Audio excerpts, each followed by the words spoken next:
Bonjour, on est avec le photographe Pierre-Olivier, on est au studio Ciel Ouvert à Saint-Ouen et il va nous parler de ses premières impressions du 70-200 G2.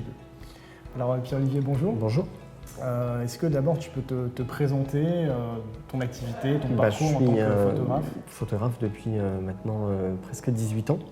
Je fais essentiellement du portrait ou du reportage corporate. Je travaille aussi bien dans le monde de la télévision que du cinéma. Je fais aussi beaucoup de photos d'entreprise. J'ai travaillé longtemps sur des émissions de cuisine. D'ailleurs, actuellement encore, je travaille sur une nouvelle. Et du coup, c'est de la photo de plateau que tu fais essentiellement ou aussi du portrait de... Je fais les deux, en fait. C'est ça qui est assez intéressant. C'est qu'aussi bien de la photo de plateau, ce qui permet d'illustrer le programme, mais aussi des portraits des participants ou des différents animateurs d'une chaîne de télévision, par exemple. Okay. Je fais aussi des artistes, des comédiens, musiciens. Okay. Moi, j'ai vu je connais ton parcours, j'ai vu tout ce que tu as fait. C'est vrai que c'est assez impressionnant parce qu'il y a des personnalités de cinéma. J'ai vu que tu avais fait des photos de Robert Redford. Oui, il y a énormément de choses que tu as fait, que ce soit au Japon ou en France. Depuis combien de temps tu travailles avec Tamron et qu'est-ce que tu penses de ces objectifs dans ta pratique quasi quotidienne? Ça doit faire à peu près maintenant 2 ans que je travaille avec les objectifs Tamron, depuis qu'ils ont sorti la nouvelle gamme SP. J'ai vraiment été attiré par leur démarche, donc on s'est rencontrés et puis j'ai trouvé que ils avaient vraiment des produits intéressants et qui correspondaient en fait aussi à mes besoins. Parce que c'est pas le tout d'avoir des optiques qui sont de qualité, mais il faut que ça corresponde à notre travail. Ça reste des outils. C'est pas le tout de se pavaner avec des nouvelles optiques en disant regardez, j'ai la dernière. En fait, si ça correspond pas à ce que je vais avoir besoin lors de ma séance photo, ça sert à rien. Je me trimballe pas des dizaines de kilos de matériel juste pour le plaisir. Et justement, de par ma spécialité, j'ai souvent quand même des photos assez différentes, que ce soit du corporate ou du portrait. Donc c'est pas les mêmes optiques. C'est pas les mêmes utilisations.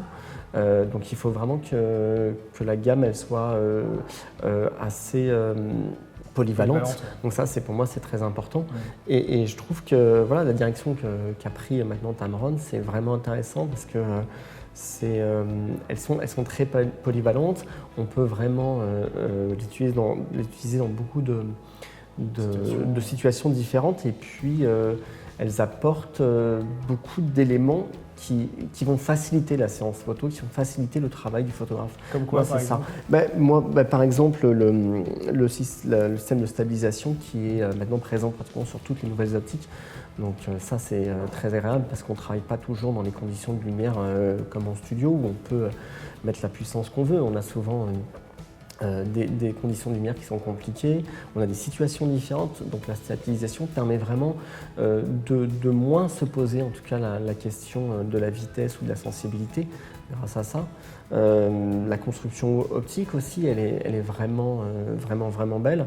Les ouvertures, la nouvelle gamme SP, notamment les focales fixes, elles ouvrent à 8, ce qui est vraiment très appréciable, aussi bien pour jouer sur les flous, mais pour des conditions de lumière qui sont parfois moins facile. Donc ça, moi je trouve qu'ils sont dans une logique qui est vraiment intéressante pour nous photographes. Ok. Et est-ce que du coup, dans cette nouvelle optique qui est récente, qu'on vient de lancer, est-ce que tu as ressenti un petit peu aussi cette approche et comment tu l'as ressenti aujourd'hui en studio? Je trouve qu'en fait, elles apportent beaucoup et en même temps, elles conservent des habitudes, des automatismes qu'on avait, elles ne sont pas radicalement différentes, elles sont des améliorations. Par rapport à la version précédente. Par rapport à la version précédente, notamment par exemple le 70-200. Donc ça, on est en terrain connu, mais on va encore plus loin et ça c'est très, très, très appréciable. Par exemple, là aujourd'hui j'ai essayé donc, le 70-200 et on peut se rapprocher énormément du sujet. Donc ça c'est aussi très appréciable parce que ça permet de faire des gros plans, des close-up qui sont vraiment beaux.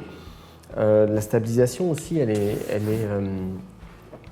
c'est vraiment une chose qui est appréciable parce qu'on travaille à main levée, ça permet de bouger, d'évoluer dans le studio sans se poser la question du pied, qui peut parfois être un peu une certaine lourdeur, ça peut un peu plomber. Et je sais que parfois certains modèles, ils ont besoin d'avoir un rapport direct avec le photographe qui ne se cache pas derrière son pied, son appareil, sa lumière. Ils ont besoin de communiquer et je le conçois tout à fait. Donc le fait de pouvoir travailler comme ça à main levée, ça permet d'avoir une interaction directe avec le modèle, de poser l'appareil, de discuter, d'échanger, d'expliquer, de montrer, de revenir. Donc ça, c'est vraiment, vraiment appréciable. Et justement, quand tu travailles avec un modèle, tu fais souvent j'ai remarqué, tu fais une mise au point sur l'iris. Oui, c'est ça. En fait, moi j'aime bien travailler avec le collimateur central de mon optique. Comme ça, je sais exactement toujours où est-ce qu'il se situe. Et donc, j'ai tendance à faire la mise au point sur les yeux, ce qui est assez logique. Et après, je vais recadrer en fonction de ce que je veux faire. Mais c'est vrai que donc, souvent, en fait, je bouge mon cadre en permanence pour aller chercher la mise au point. Et elle tient, elle accroche bien. Tout à l'heure, voilà, je sentais que dès que le modèle bougeait, la mise au point, elle suivait et j'avais vraiment aucun problème avec ça. C'était vraiment net et précis et ça, c'est vraiment très appréciable. Et donc, j'ai vu que tu étais un adepte aussi du 85. Qu'est-ce qui va faire que tu vas plutôt choisir un 70-200 qu'un 85 sur une séance de portrait comme aujourd'hui? Je pense que ces deux optiques sont assez complémentaires. Là, ici, en studio, on peut se permettre de bouger autour du modèle, donc le 85 peut être adapté. Mais l'avantage aussi du 70-200, c'est quand on n'a pas forcément la possibilité de bouger, de se déplacer, il est vraiment très bien. Et puis quand on veut vraiment rentrer dans le modèle, là j'étais à main levée, mais quand on est par exemple posé sur un pied, ce qui arrive souvent quand on a beaucoup de modèles, soit qui défilent, soit on a beaucoup de portraits. Quand je fais par exemple des membres de la direction d'une société, je suis posé sur un pied et donc là, ils vont défiler toute la journée et le 70-200, il va vraiment permettre de chercher plusieurs cadres sans avoir à se déplacer avec le pied, le boîtier, les câbles, tout ça.